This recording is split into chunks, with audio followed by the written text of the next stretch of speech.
got the news today. Doctor said I had to stay a little bit longer, and I'll be fine. I'll be fine. When I thought it all been done, when I thought it all been said, a little bit longer, and I'll be fine. Hi guys, so this is an intro video. I should say from the outset, I'm certainly not a professional. What I'm going to be discussing, what I'm going to be talking about is really from my own experiences, my own Google research, and obviously it's pertinent because it affects me. So let's start from the beginning. My name's Gulam. I'm 48 years of age, and I have myelofibrosis. I'm due for a bone marrow transplant, but really what I want to do is, what I've noticed on YouTube, there's no actual video diaries of myelofibrosis transplants and the personal experience. So of course it's by and large the same process as somebody who's got AML. Really, this is hopefully going to help somebody out there along their journey, and in terms of what they can expect with this disease. So where do we start? I suppose we start from the beginning. So 2012,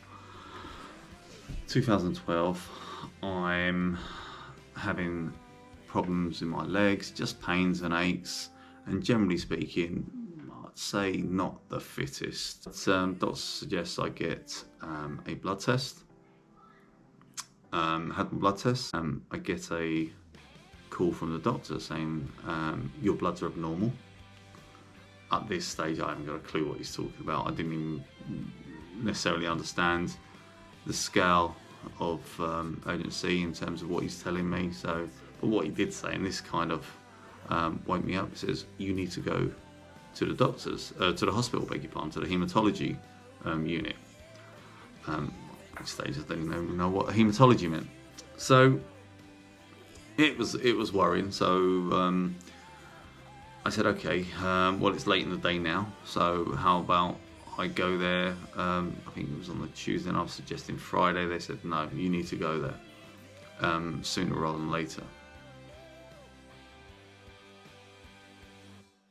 Went into the haematology department at Crawley, and they were waiting for me.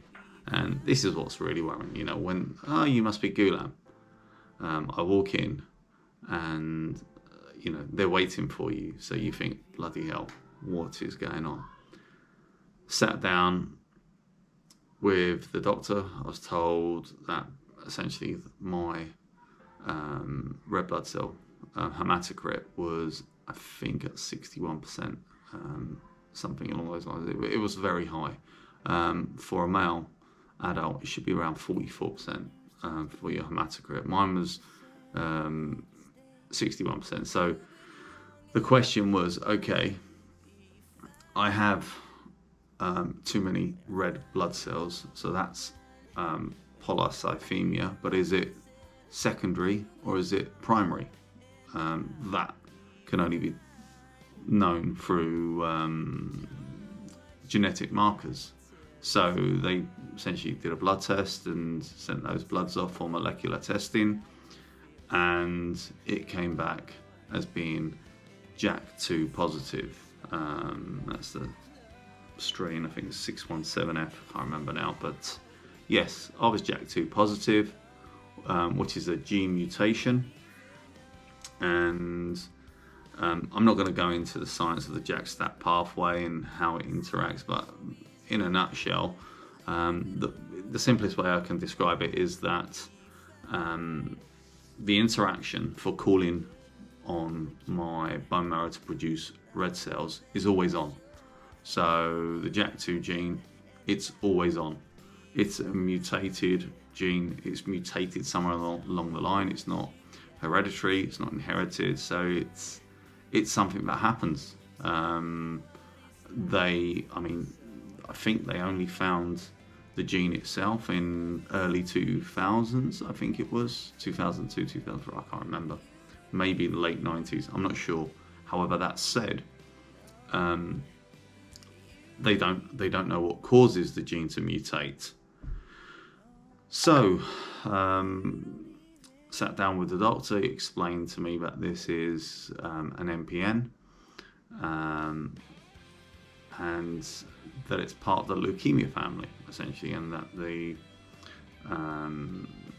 life cycle, if you like, for this particular disease is that it starts off with polycythemia, which is overproduction of red blood cells, polycythemia rubra vera, and it may be that the disease outlives you, or it's possible that it could morph into myelofibrosis, or even go straight into acute myeloid leukemia. However, it's something that was considered over the horizon. They wasn't concerned at that stage, and for a period of time, for a long period of time, in fact this was 2012, I was put on hydroxycarbamide and venous sections every 3 to 6 months. I can't remember. There's been different intervals because it really does depend on your hematocrit in terms of when they need intervention in terms of venous sections. So let's just say average will be every 4 months. And with hydroxycarbamide, that kind of managed my hematocrit, kept it between 44 and say around 50. So typically speaking, it'd get up to 50% and I'd go and have a venous section, get it back down, and then 3-4 months later I'd go back and get another venous section. Along with my hydroxycarbamide, which by the way just gave me horrible mouth ulcers, but that was it in a nutshell. There was not much more to say. Fast forward, so that was 2012 when I was diagnosed. Fast forward to 2020, the great year of COVID, and because I was on hydroxycarbamide, I had agreed with my haematologist that maybe because they are immune suppressive drugs, maybe I should take time out and just rely on venous sections. There's nothing wrong with venous sections. It does the job. So yeah, doctor says, COVID was new. This was March 2020. So he said, yeah, not a bad idea. Let's just stay off the hydroxycarbamide. By the way, I don't think any of the outcomes are anything to do with the fact that I came off hydroxycarbamide. It's coincidence.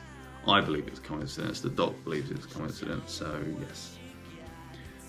Come off the hydroxycarbamide and relying on venous sections. However, come July 2020, I was getting weak. I was not eating. I practiced Ramadan, so Ramadan had just finished. I'd been fasting for 30 days. So I just assumed automatically I've lost a lot of weight, but maybe that's just because of Ramadan. However, that said, typically when we break our fast, we really do eat a lot. So I've never lost weight during Ramadan. I tend to put it on. But that said, at the time I put it down to Ramadan and didn't think nothing of it. However, people then started commenting. Every time I was seeing a friend that maybe hadn't seen me for a few months, they're like, Brian, you've lost weight, you okay? And, one person says it, you think nothing of it. 2 people, 3 people, okay, what's going on here? But this was like everybody. I said to my missus, I said, something's not right. So decided to go see the doc.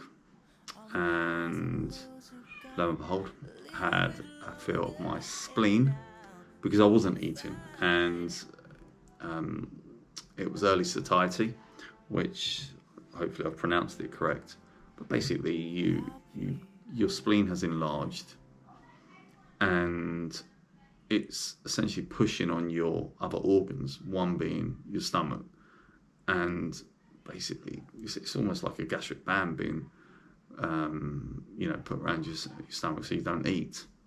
I mean, it has the same impact. So I wasn't eating, and it was getting worse and worse. And July 2020, I remember walking into A&E with zero energy. I mean, I could barely walk, barely stand, had no energy whatsoever. Doctor has a feel of my spleen, and they palpated it, and they could feel it was enlarged. So it was easy to palpate, and the doc said to me, the hematologist said, "Ghulam, you're always asking, what does the next steps look like in terms of this disease?" Well, I think this is the next step.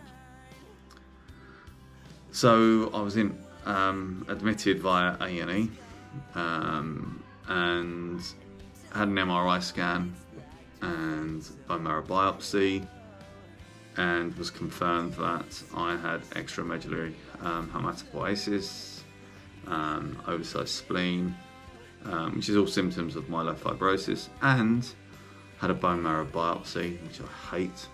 Bone marrow biopsy, which then confirmed fibrosis on the bone marrow, grade 1 at the time. So there we are. It was confirmed. Started doing my Googling as I normally do. I was keen to. I knew pretty much that the only drug available was ruxolitinib, and that could help with reducing the spleen. However, I had to wait 3 weeks for an appointment with an amazing team. I can't say enough about Guy's Hospital and the work that they do under Professor Harrison and all her team, from the coordinators to they know who they are, all the doctors. They're amazing, humble. I can't speak highly enough of them, so I was referred to Guy's Hospital under Professor Harrison, Professor Claire Harrison. I just feel extremely lucky to be under that team, under those doctors, under those the whole research team there, and I thank you guys, by the way, from the bottom of my heart. I know you're doing your job, and I know you always say you're doing your job, but that said, and you'll understand why I'm so grateful to these guys in a minute. So started with I was referred to Claire Harrison, Professor Claire Harrison, or Prof as we call her, lovingly, and I was enrolled to the Manifest clinical trial, which is a trial drug. It was phase 2 at the time, so this was September 2020. It's the drug itself is called CPI 0610. It does have another name now, not sure, but it's CPI 0610, and it's a epigenetic modulator, I believe. So it doesn't work. The genetic layer is a layer above, but it also works with ruxolitinib. So it enhances. I believe it enhances the effects of Rux. I was in. So there's 3 cohorts, I believe. So the cohort that I was in was, if you're Rux naive, I've never taken Rux before. You go on to this specific cohort, which is Rux plus CPI. And, without a shadow of a doubt, it turned my life, in terms of my symptom burden, it turned my life around. My symptom burden went from sweats, itches, fatigue, massive spleen. I mean, massive spleen to the point where I couldn't eat. To, you know, I mean, I'm going to post this and show some examples. If you look at my Strava, my bike, which is a biking app, by the way, my bike rides, I think I average about certainly this month, 6 rides per week, 12 hours, 11 to 12 hours on the saddle per week, and that's about 160 kilometers. That's, you know, coming back from the death. So, thank God, I got back on, you know, I feel amazing. To be honest, I probably feel better than I've ever felt, possibly before my disease. So that's how beneficial this trial has been for myself. So if you're given that opportunity, you know, I think now it is moving into phase 3. They're probably going to add the placebo arm to that particular trial, but yeah, I'm actually gutted that I'm not going to be part of the clinical trials team, because it was a pain in the arse in that it was every 3 weeks. However, that said, you know, it almost becomes, they were just so nice. I can't put it in words, you know. Yeah, so I appreciate it, and I appreciate everything that those guys do, the research that they're doing into this disease. You know, they're making headways. I mean, unfortunately, there's no cure other than the bone marrow transplant.